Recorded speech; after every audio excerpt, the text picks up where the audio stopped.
So Google Messages is absolutely rich with features, and the RCS-capable application selection of settings makes it a fantastic default messaging application for Google Pixel phones and many other Android phones out there. That said, we have a few tips and tricks, and this guide will help you. I'll take you through everything we think you should set up before using Google Messages on your Android device. So let's dive in. Thanks for watching 9 to 5 Google here on YouTube. Remember to thumbs up, hit subscribe, and then tap the bell icon to be among the first to watch our upcoming videos. A lot of options are enabled in Google Messages right from the first opening of the application itself. Not included in that group though is Google's chat features section, which includes options like read receipts and type-in indicators. Since Google Messages handles both SMS, MMS, and now RCS messages, the app itself can implement features that would otherwise be reserved for messaging applications like WhatsApp, Telegram, and Signal.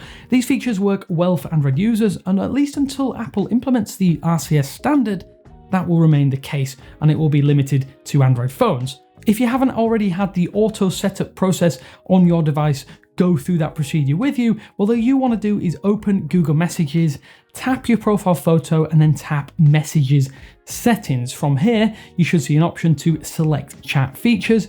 Just tap Enable Chat Features and confirm. With that, you can toggle on the features that you actually want to be enabled. Things like read receipts that are really helpful when you message your friends and family, as well as typing indicators for when people are messaging you, though that feature is more so that others can see when you're responding and they'll need to activate it on their own devices. That said, this is a nice feature to add extra functionality to Google Messages application. That's why it's our number one thing that you should enable. One of the best things that Google Messages can also do is automatically delete OTP or one-time passwords after 24 hours in your inbox. I can actually test to these messages as they do clog up your inbox quite quickly, especially if you use a lot of online services, and it becomes difficult for you to see important conversations, which is why we suggest that you should enable this option. Another feature that does help clear the clutter is message organization by category.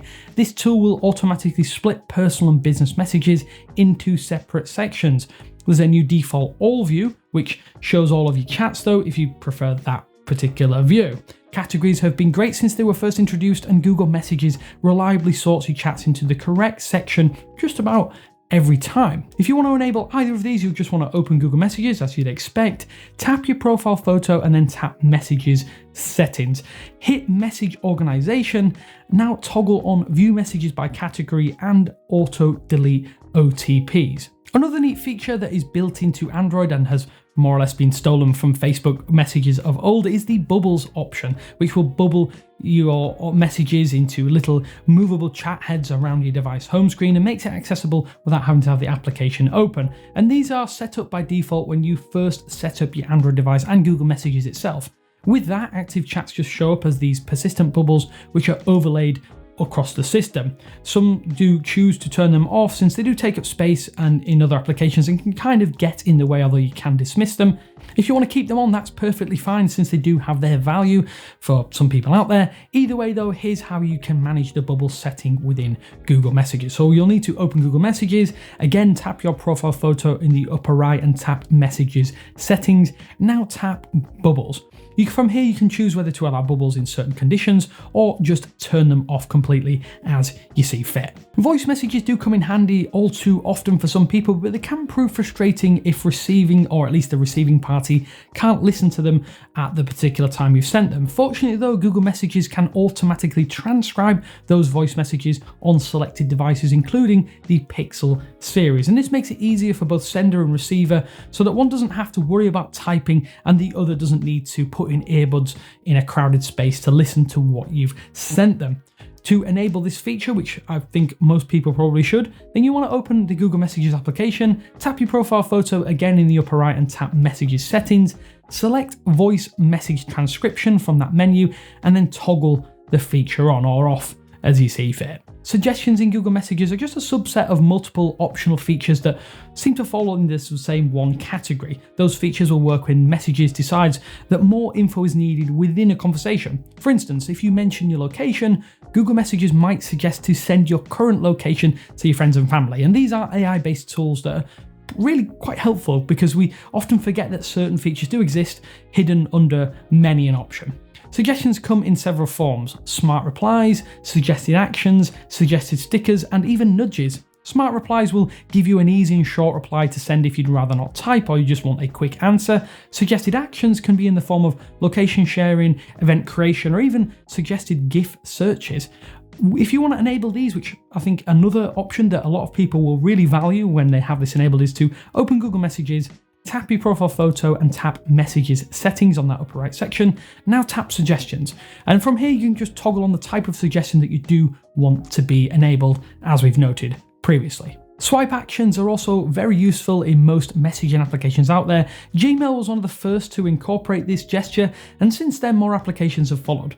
With Google Messages you can set swipe actions to two options: archive and delete. We do wish there was a mark read or mark as unread option, though that hasn't made it yet to the application that we have. Hopefully we'll get that in the future. Additionally, you can turn on swipe actions on or off, but this just means swiping left or right will achieve archive or delete if you do want this. It's just a nice way to manage things quite quickly rather than long pressing and holding.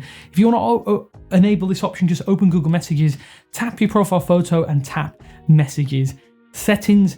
Hit swipe actions, and now from here you can choose just what each directional swipe does by tapping the customize button, and you can just tweak this as you see fit. So as we stated right at the top of this video, iPhones don't actually utilize RCS messaging, but Google Messages is able to translate those popular iPhone reactions to emoji on your device. For instance, if an iPhone user were to react to your message by long pressing and holding and leaving a laughing crying emoji, instead of sending user reacted to emoji to your particular message, you'll see the actual emoji without the needless paragraph describing just what has happened. And this is a really nice feature for those of you, especially in North America, who will converse with people using iMessage. If you want to enable this, what you'll need to do is, of course, open Google Messages, tap your profile photo, and then tap that message settings option. Now you can just find and tap the advanced section. From here, you can just toggle show iPhone reactions as emojis, and that is a really nice way to get one over on your iPhone using friends, as they can't spam your phone with these message reactions. So all in all, they are a few options that we think are really worth trying out and setting up within Google Messages. If you're a new user or even a long-time user of the messaging platform, the RCS capable app has easily become one of our favorite messaging apps now that it's added features slowly down the line and now chat has been enabled. And it works on almost every Android phone, but works especially well on the Pixel series. I want to ask you though, do you have any functions or features as part of Google Messages that you tend to set up or disable right away? If so, let me know down in the comment sections below. It's always interesting to see how people use these default applications on devices, because we all use our smartphones quite differently after all. Hopefully though, you've found this interesting or helpful if you're a Google Messages user, or maybe it's inspired you to give it another try from another messaging system. After all though, this is Damon with 9 to 5 Google. Thanks for watching, and I will speak to you later.